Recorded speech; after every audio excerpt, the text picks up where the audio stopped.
সবাই ভালো আছো? রবিউল সেডু ক্যারিয়ারের আজকের এই আয়োজনে সবাইকে স্বাগত জানাচ্ছি। সাথে আছি আমি এমডি রবিউল হক।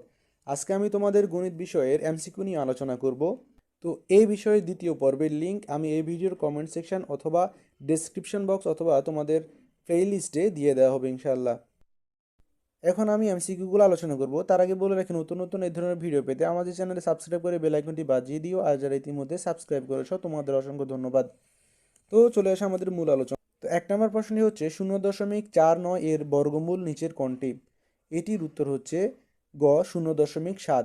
2 নম্বর প্রশ্নটি হচ্ছে 1, 2, 3, 4 সংখ্যাগুলো কোন ধরনের সংখ্যা? এটির উত্তর হচ্ছে ঘ স্বাভাবিক সংখ্যা। তো 3 নম্বর প্রশ্নটি হচ্ছে দুইটি ক্রমিক সংখ্যা 49 ও 50 সংখ্যা দুইটির বর্গের অন্তর কত? তো এটির উত্তর হচ্ছে ঘ 99। 4 নম্বর প্রশ্নটি হচ্ছে একটি নির্দিষ্ট কাজ শেষ করতে শ্রমিক সংখ্যা দ্বিগুণ করা হলে কাজটি করতে পূর্বের কত গুণ সময় লাগবে? তো এটির উত্তর হচ্ছে ঘ 2/1 গুণ। 5 নম্বর প্রশ্নটি হচ্ছে স্রোতের অনুকূলে নৌকার বেগের কিরূপ পরিবর্তন হয়? এটির উত্তর হচ্ছে খ বাড়ে। 6 নম্বর প্রশ্নটি হচ্ছে একটি ঘনকের আয়তন 125 ঘনমিটার হলে এর প্রতিটি বাহুর দৈর্ঘ্য কত? এটির উত্তর হচ্ছে ক 5 মিটার। প্রিয় শিক্ষার্থী বন্ধুরা, এরপর একটি উদ্দীপক রয়েছে যেখানে লেখা আছে নিচের উদ্দীপকটি পড়ো এবং 7 ও 8 নং প্রশ্ন উত্তর দাও। তো উদ্দীপকটি হচ্ছে একটি বাগানের দৈর্ঘ্য ও প্রস্থ যথাক্রমে 60 মিটার এবং 40 মিটার। তো 7 নম্বর প্রশ্নটি হচ্ছে উপরের নির্দেশিত বাগানের ক্ষেত্রফল কত হবে? তো এটির উত্তর হচ্ছে ঘ 1800 বর্গমিটার। अगर आपके फ़ोन से फ़ोटो डिलीट हुए हैं चाहे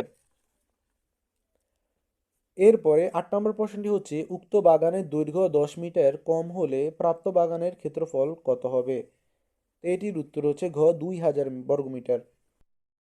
প্রিয় শিক্ষার্থী বন্ধুরা, এরপর 9 নম্বরে রয়েছে minus into minus into minus into minus one সমান কত? তো এটির উত্তর হচ্ছে ক 1। আমরা জানি যে গুণের ক্ষেত্রে মাইনাসে মাইনাসে প্লাস হয়। তো এভাবেই উত্তরটা বের করতে হবে। এরপর 10 নম্বরে রয়েছে 81 x² - 25 এর সঠিক উৎপাদক নিচের কোনটি? তো এটির উত্তর হচ্ছে গ 9x + 5 × 9x - 5। তো 11 নম্বরে তোমাদেরকে তিনটি সমীকরণ দেওয়া হয়েছে। তো এখানে নিচের কোনটি সঠিক? এটির উত্তর হচ্ছে খ 1 ও 3, অর্থাৎ a² - b² দুটি উৎপাদক a+b ও a-b। এরপরে 3 নম্বরে রয়েছে x² - 4y² এর দুইটি উৎপাদক x+2y ও x-2y। প্রিয় শিক্ষার্থী বন্ধুরা, এরপরে 12 নম্বর প্রশ্নটি হচ্ছে 3xyz² 2x² yz এবং s²y²z² এর গসাগু নিচের কোনটি? এটির উত্তর হচ্ছে ঘ xyz। 13 নম্বর প্রশ্নটি হচ্ছে x/5 = 4/2 সমীকরণের মূল কত? এটির উত্তর হচ্ছে গ 10। প্রিয় শিক্ষার্থী বন্ধুরা, নিচে আরও একটি উদ্দীপক রয়েছে যেখানে দেওয়া আছে নিচের উদ্দীপকটি পড়ো এবং 14 ও 15 নং প্রশ্ন উত্তর দাও। তো উদ্দীপকটি হচ্ছে 2 বছর পূর্বে রিনার বয়স x বছর ও তার বাবার বয়স 5x বছর ছিল। তো 14 নম্বর প্রশ্নটি হচ্ছে দুই জনের বর্তমান বয়সের সমষ্টি কত? এটির উত্তর হচ্ছে ঘ 6x + 4। 15 নম্বর প্রশ্নটি হচ্ছে দুই জনের বর্তমান বয়সের পার্থক্য কত? এটির উত্তর হচ্ছে গ 4x। এরপর 16 নম্বর প্রশ্নটি হচ্ছে 2 - 2 বিন্দুটি কোন চতুর্ভাগে অবস্থিত? তো এটির উত্তর হচ্ছে ঘ চতুর্থ। 17 নম্বর প্রশ্নটি হচ্ছে কোন ক্ষেত্রে ত্রিভুজ আঁকা সম্ভব যখন তিনটি বাহুর দৈর্ঘ্য? এটির উত্তর হচ্ছে খ 3 সেন্টিমিটার, 60 সেন্টিমিটার, 5 সেন্টিমিটার। নিচের চিত্রের আলোকে 18 ও 19 নং প্রশ্নের উত্তর দাও।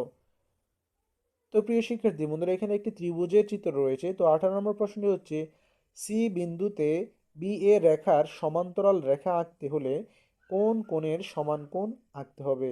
তো এটির উত্তর হচ্ছে ক কোণ এ বি সি। 19 নম্বর প্রশ্ন হচ্ছে কোণ সি এ ডি এর সমান নিচের কোণটি? এটির উত্তর হচ্ছে খ কোণ এ বি সি প্লাস কোণ এ সি বি। এরপরে 20 নম্বর প্রশ্নটি হচ্ছে ত্রিভুজ A B C A A B সমান এসি হলে কোনটি সঠিক? এটির উত্তর হচ্ছে ক কোণ বি ইজ ইকুয়াল টু কোণ সি। 21 নম্বর প্রশ্নটি হচ্ছে ত্রিভুজের সর্বসমতা শর্ত এখানে নিচের কোণটি সঠিক?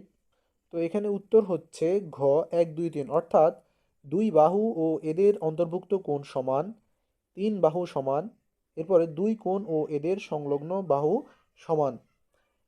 এরপরে 22 নম্বর প্রশ্নে রয়েছে ত্রিভুজ ABCA বি কোণ গ্রেটার দেন সি কোণ হলে কোণটি সঠিক? এটির উত্তর হচ্ছে ঘ AC গ্রেটার দেন AV।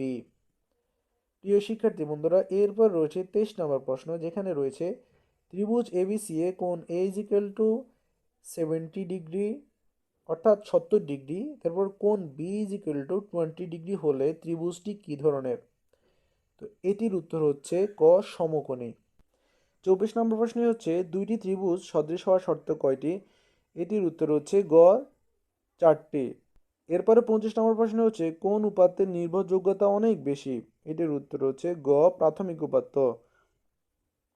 26 নম্বর প্রশ্নটি হচ্ছে আয়তলেখের এক্স অক্ষে কি বসাতে হবে? এটির উত্তর হচ্ছে খ শ্রেণীব্যক্তি। 27 নম্বর প্রশ্নটি হচ্ছে একটি উপাত্তের সর্বোচ্চ মান 100 এবং সর্বনিম্ন মান 50 হলে এর পরিসর কত? এটির উত্তর হবে খ 51। প্রিয় শিক্ষার্থী বন্ধুরা, যে আমরা জানি যে পরিসর ইজ ইকুয়াল টু সর্বোচ্চ মান বিয়োগ সর্বনিম্ন মান যোগ 1। তো সর্বোচ্চ মান 100 থেকে সর্বনিম্ন মান 50 বিয়োগ দিলে 50 হয়, আর যোগ 1 যোগ করলে 51 হয়। তো সুতরাং এখানে উত্তর হবে খ 51। 28 নম্বর প্রশ্নটি হচ্ছে গণসংখ্যা আয়তলেখ বলতে বোঝায়? এটির উত্তর হচ্ছে ঘ 1 2 3 অর্থাৎ স্তম্ভলেখ, আয়তলেখ, গণসংখ্যা সারণীর লেখচিত্র একই কথা। এরপর একটি উদ্দীপক রয়েছে, নিজের ছকটি লক্ষ্য করো এবং 29 ও 30 নং প্রশ্নের উত্তর দাও। তো প্রিয় শিক্ষার্থী বন্ধুরা, এখানে শ্রেণীব্যাপ্তি রয়েছে 11 থেকে 20, 21 থেকে 30, 31 থেকে 40, 41 থেকে 50। তো গণসংখ্যা প্রথম ঘরে 10, দ্বিতীয় ঘরে 20, তৃতীয় ঘরে 35, চতুর্থ ঘরে 20। তো 29 নম্বর প্রশ্ন হচ্ছে সারণীতে মোট গণসংখ্যা কত? তো এখানে গণসংখ্যা হচ্ছে খ 85, অর্থাৎ ইন টোটাল এখানে মোট গণসংখ্যা হচ্ছে 85। 30 নম্বর প্রশ্নটি হচ্ছে সবচেয়ে বেশি গণসংখ্যা কোন শ্রেণীতে অবস্থিত? এটির উত্তর হচ্ছে গ 31 থেকে 40। তো এই বিষয়ে দ্বিতীয় পর্বের লিঙ্ক আমি এই ভিডিওর